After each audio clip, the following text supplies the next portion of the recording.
Morality is a complicated subject. Most people in the modern West follow a moral code which could be roughly called liberal humanism. This is essentially the idea that people should be allowed to do whatever they want as long as it doesn't harm anybody. And the goal of morality is to enhance human liberty and progress. I'm going to explain how I stopped being a liberal humanist, both in my internalized moral assumptions and my explicitly stated one, through a system that I call Conquest's Tarot. Named for Robert Conquest of Conquest Laws' fame, the Tarot is an inverted form of liberal analysis. Liberalism generally asks the question, does it hurt anybody if I act in this way? And if the answer is no, then the behavior is acceptable. Conquest's Tarot alters the question. It alters the question to, would it hurt them if they acted this way? To understand this, we must first unpack another important component of the tarot, the enemy.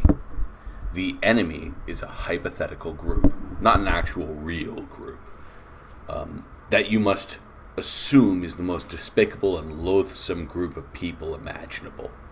You hate the enemy. You want to destroy the enemy. You want them to suffer, to die, to go extinct, to be miserable. Every man, woman, and child, every trace of them, you want to destroy it. You want to destroy them utterly. Imagine that. You have to imagine the enemy in order for this to work. The enemy does not have to be real. It is just a hypothetical enemy. Then you simply ask yourself, if you could inflict X being whatever idea we're talking about, upon the enemy, would you do it? Would it hurt them if they behaved in this way or if they held this idea? Suddenly, the entire dynamic of moral calculus changes enormously. Ideas and freedoms are now weapons targeting a group. Things that, under a liberal ideology, would be totally mundane and benign are now powerful, dangerous tools. They are weapons. Right? Now think about this, right? So, if I could insert idea here upon them, would you do it? Well, if I could disarm the enemy, would I? Yes. Of course I would. Well, why should the enemy have weapons? We should have all the weapons. They should have none. So I would take the enemy's guns and knives and bombs and everything. I would take them away. If I could cause all of the enemy to commit suicide, would I do it? Yes. It's kind of a no-brainer. That fixes the problem instantly, doesn't it?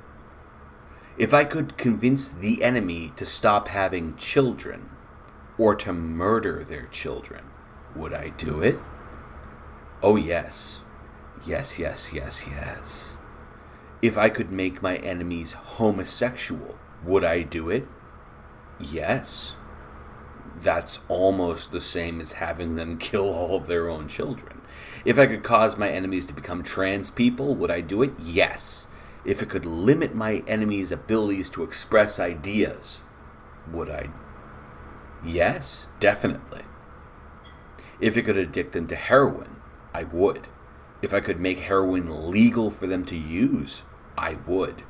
If I could make them all stoners or potheads, if I could tear their religion away from them, if I could cause them to believe that being fat is healthy, if I could cause them to believe that ugliness is beauty, if I could cause them to believe in absolute nonsense, if I could cause them to hate themselves and their culture, their history, and their nation, I would.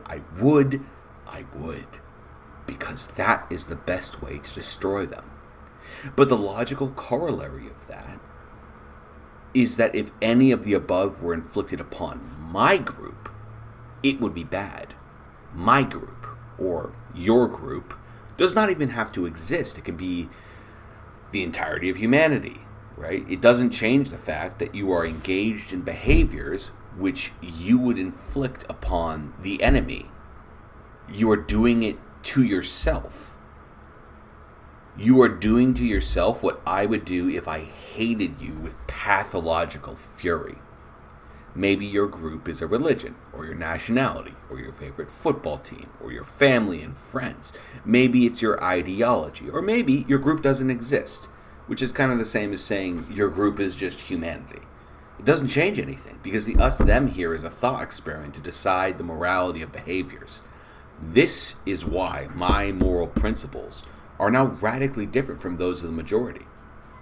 I do not think in terms of liberty anymore, only in terms of collective harm and benefit. This is, in my opinion, the only responsible way to assess whether or not ideas and behaviors are good or bad.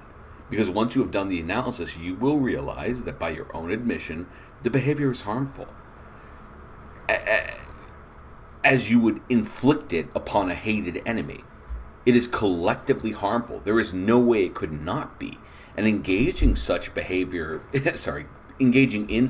yourself is therefore not only stupid, but it's evil. Evil is doing to anyone, including yourself, what you would do to the enemy. Now, maybe, you say, the group is not important. Individual liberty is more important than the welfare of the group in the abstract sense, because the smallest group is the individual, and limiting the freedom of thought, belief, and action for the nebulous benefit of a group that only exists as a mental construct is unconscionable in light of that. In other words, maybe you're a liberal humanist. Well, if you can actually entertain that thought after all of this, I would encourage you to continue believing it. I really would. And I would do that because the first two things I did upon developing the tarot was to apply it to the tarot itself, and then to your sentiment. I came to a fascinating but dark conclusion. First, the tarot, according to its own strictures, is the most positive idea possible. There is no situation or circumstance in which it is not the best way to think and behave. Second, liberal humanism is evil.